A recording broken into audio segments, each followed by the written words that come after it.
Hi. If you are somebody who is bothered by the small size of your chin and are looking for surgical or non surgical options to achieve a more symmetrical face and better facial harmony, then this video is for you. मेरा नाम doctor श्रुति मारवा है और मैं facial plastic surgeon हूँ हांडा aesthetics and plastics में। तो चिन augmentation की अगर हम बात करें तो उसमें दो टाइप के प्रोसीजर्स इन्वॉल्व होते हैं। या तो आप नॉन सर्जिकल ऑप्शंस की तरफ जा सकते हैं जैसे कि फिलर्स। फिलर्स का बिगेस्ट एडवांटेज है कि it is non surgical, it is an office procedure. करने में अराउंड 30 टू 45 मिनट्स लगते हैं। हम एक नंबिंग क्रीम लगाते हैं चिन पे, 30 टू 40 मिनट्स वेट करते हैं और फिर उस एरिया को ऑगमेंट करते हैं फिलर्स के इंजेक्शन से। इसमें आपकी जितना भी रिक्वायरमेंट है चिन को ऑगमेंट करने का, उसके अकॉर्डिंग फिलर्स के एमएल डिसाइड होते हैं। We start with bare minimum of 1 ml, 1 ml से स्टार्टिंग करके डिपेंडिंग अपॉन कितना साइज़ इंक्रीज़ करना है, 2 या 3 एमएल तक रिक्वायरमेंट जा सकती है। डिसएडवांटेज ये है कि फिलर्स टेम्परेरी होते हैं। यूजुअली चिन के फिलर्स 1 से 1.5 साल रहते हैं और उसके बाद वो डिसॉल्व होना शुरू हो जाते हैं, तो फिर आपको री-इंजेक्शंस के लिए आना होता है।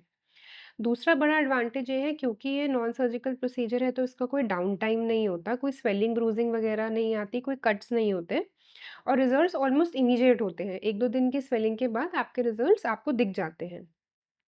अगर हम परमानेंट ऑप्शंस की तरफ या सर्जिकल ऑप्शंस की तरफ जाएँ तो 2 मेजर ऑप्शंस होती हैं, चिन इम्प्लांट एंड जीनियोप्लास्टी।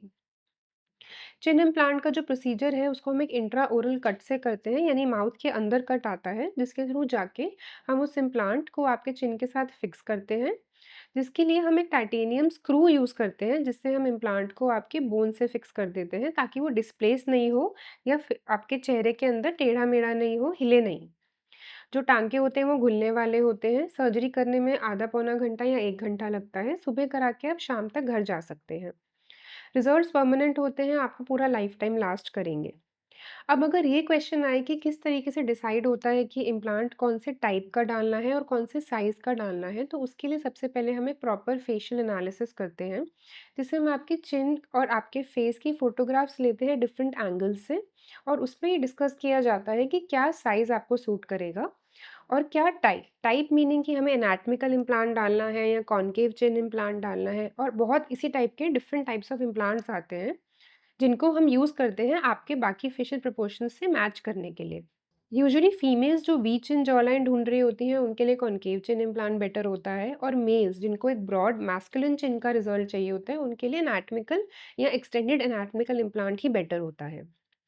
जब साइज़िंग की बात आती है, तो हमारे पास चिन इम्प्लांट साइज़र्स हैं, जिनको हम इंट्राऑपरेटिवली यानी सर्जरी के दौरान यूज़ करते हैं। पहले आपका जब हम डिसेक्शन करते हैं, उसके बाद उस एरिया में हम इम्प्लांट के साइज़ेस डाल के देखते हैं कि कौन-सा साइज़ आपके फेस के प्रोपोर्शंस को मैच कर रहा है और उसी के बेसिस पे हम आपका चिन इम्प्लांट डालते हैं। सबसे बड़ी लिमिटेशन चिन इम्प्लांट की होती है उन पेशेंट्स में जिनका चिन बहुत छोटा है, यानी सिवियरली रिट्रूडेड या स्मॉल चिन है, क्योंकि चिन इम्प्लांट का मैक्सिमम साइज़ एक लिमिट तक आता है, जो कि यूजुअली मोस्ट कंपनीज़ के केसेस में 8 मिलीमीटर तक होता है।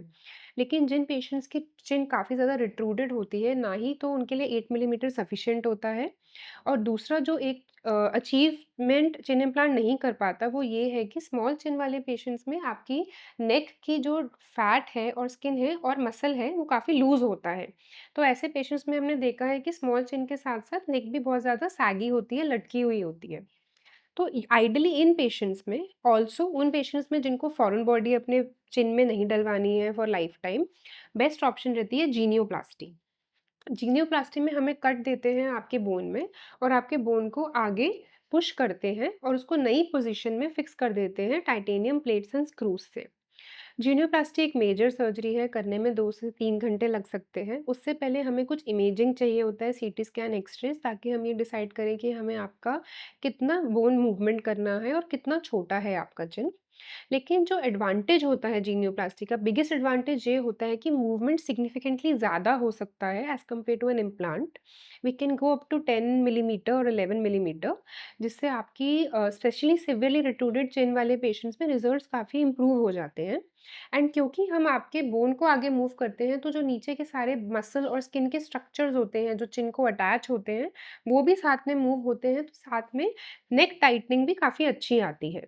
ऑब्वियसली अगर बहुत ज़्यादा नेक सैगिंग है, तो हो सकता है हम बोलें कि जीनियोप्लास्टी के साथ नेक लिफ्ट कंबाइन करने की ज़रूरत है, बट वो टोटली आपकी फेशियल एनालिसिस पे डिपेंड करता है।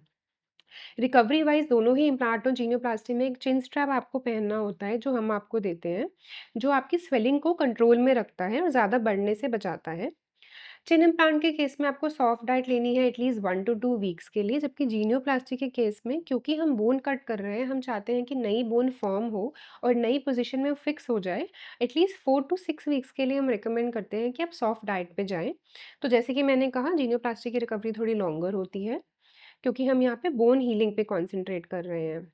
तो इन सब ऑप्शंस में से कौन-सी ऑप्शन आपके लिए सही रहेगी, उसके लिए हम रिकमेंड करते हैं कि आप एक कंसल्टेशन करिए, जिसमें हम प्रॉपर फेशियल एनालिसिस करके आपको करेक्ट ट्रीटमेंट एडवाइस कर सकते हैं।